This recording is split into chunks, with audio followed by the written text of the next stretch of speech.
ગઈ 29 તારીખે વહેલી સવારે 3:30 વાગ્યાની આજુબાજુ એ ડિવિઝનમાં પ્રગતિ હોસ્પિટલની બાજુમાં બે જૂથના લુખાઓ વચ્ચે અથડામણનો એક બનાવ બન્યો હતો.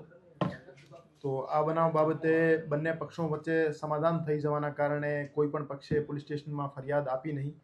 તો એના પછી પોલીસ ડિપાર્ટમેન્ટ તરફથી સરકાર તરફે એક ફરિયાદ દાખલ કરવામાં આવેલ હતી, જેમાં ખૂનની કોશિશ, રાયોટિંગ અને બીજી આર્મ્સ એક્ટની કલમો મુજબ એક ગુનો દાખલ કરવામાં આવેલ હતો. આ બનાવના ગંભીરતાને ધ્યાને લઈ માનનીય સીપી સર બ્રજેશકુમાર જાસર અને additional CP sir Mahendra Bagadiya સરની સૂચના હતી કે આરોપીઓને તાત્કાલિક ધરપકડ કરવામાં આવે અને એના વિરુદ્ધ કડક કાયદાકીય કાર્યવાહી કરવામાં આવે.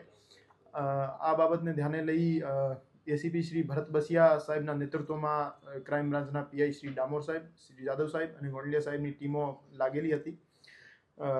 ગઈકાલે માલિયાસણ નારિંગ રોડ પાસેથી આ એક બનાવમાં સામેલ 7 આરોપીઓની ધરપકડ કરવામાં આવેલ છે, જેમાં હર્ષદીપસિંહ, જિગ્નેશ, હિંમત, લકીરાજ, મનીષદાન, પરિમલ અને મોન્ટુ. આમ કુલ 7 આરોપીઓની ગઈકાલે ધરપકડ એસઓજી દ્વારા કરવામાં આવેલ છે અને બાકી જે આરોપી એમાં સામેલ છે બીજી ગેંગના, એની પણ શોધખોળ અત્યારે ચાલુ છે. એના પાસેથી એક હથિયાર અને અમુક કાર્ટ્રેજ કબજે કરવામાં આવેલ છે અને બીજા એક હથિયારની અમારા પાસે માહિતી છે, જે પણ એ આરોપી હજુ પકડાણો નથી. તો એમના પાસેથી પણ હથિયાર જ્યારે આરોપી પકડાશે એમના પાસે કબજે કરવામાં આવશે. કારણ શું હતું ફાયરિંગ?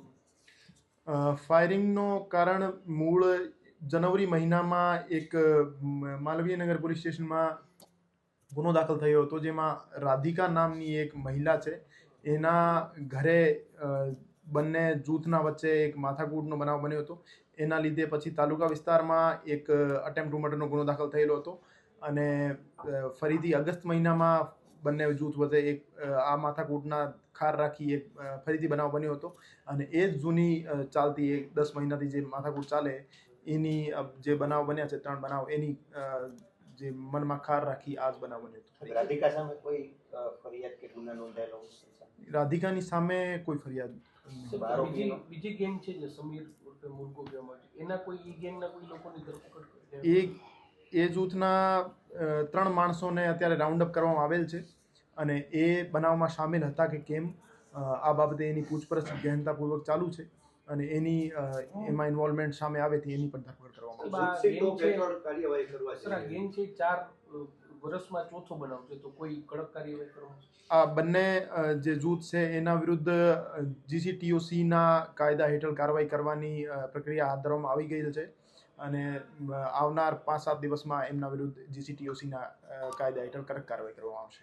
કોના દ્વારા કેટલા ફાયરિંગ કરવામાં આવ્યા? હજુ સુધી પ્રથમ દ્રષ્ટિયા 8 થી 9 ખાલી કેસ અમારા પાસે બરામદ થયા છે, તો એવું માની શકાય કે 8 થી 9 ફાયર થયા હતા અને બીજી જૂથના અમુક માણસો અરેસ્ટ થાય તો એના પછી એક્ઝેક્ટ નંબર ખ્યાલ આવે. કોના દ્વારા ફાયરિંગ કરવામાં? આ બનાવમાં સમીર જુણેજા, આ સિવાય મેટિયો ઝાલા અને જિગ્નેશ ભૈલુ 3 માણસો દ્વારા ફાયરિંગ કરવામાં આવે છે. જે હથિયાર ગેરકાયદેસર ક્યાંથી લાવ્યા હતા એની કોઈ વિગત સામે આવી છે? આરોપીઓને ગઈકાલે અરેસ્ટ કર્યા બાદ એને એક નવા માણસનું નામ આપ્યું છે જે એને હથિયાર સપ્લાય કરી રહ્યો હતો. એની શોધખોળ માટે અત્યારે ટીમ લાગેલી છે. સાહેબ, જૂની અદાવતમાં હતી તો બે જણા ક્યાં મળ્યા હતા ને કઈ રીતે આખો ગુનો કઈ રીતે બન્યો, જે ફાયરિંગનો છેલ્લો ગુનો હતો? એ જે બનાવ બન્યો છે એમાં જે સમીર જુણેજા નામનો માણસ છે એના રિલેટિવ પ્રગતિ હોસ્પિટલમાં દાખલ હતા.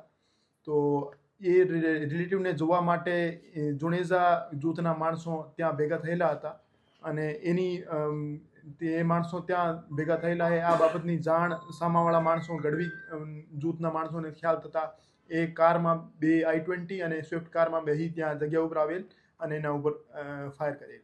તો એના જવાબી કાર્યવાહીમાં સમીર જુણેજા દ્વારા પણ ફાયર કરવામાં આવેલ હતું. Okay, thank you sir.